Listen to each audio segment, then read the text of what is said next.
আজকাল আর সংসারের কাজকর্ম সামলে নিয়ে না নিজের জন্য সময়ও বার করতে পারি না, সেভাবে ভিডিও করতে পারি না।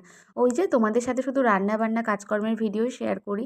আর তোমাদের কেমন লাগে সেটা কিন্তু অবশ্যই জানিও। এইটা হচ্ছে আজকে রাতেরই একটা ভিডিও।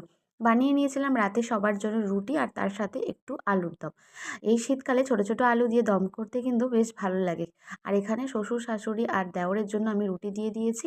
এখানে ১৫টা মতো রুটি দিয়েছি আর এখানে দেখো আলুর দম করেছি। হ্যাঁ, একদম কষা, কষা করিনি, একটু ঝোল, ঝোল করেছি।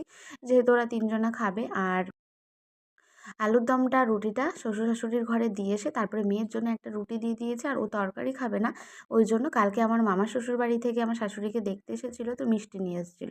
সেখান থেকে সোনাকে একটা মিষ্টি দিয়ে একটা রুটি দিয়ে দিয়েছি। সোনার খাওয়া-দাওয়া করতে থাক। আর আমি ভাবলাম যে সকালবেলা যাতে একটু ঘুমাতে পারি বেশিক্ষণ ধরে, তাই জন্য রাতেই কিছু কাজবাজ এগিয়ে রাখি। সেটা প্রত্যেক দিনের মতন আজকেও কিছু কম হয়নি।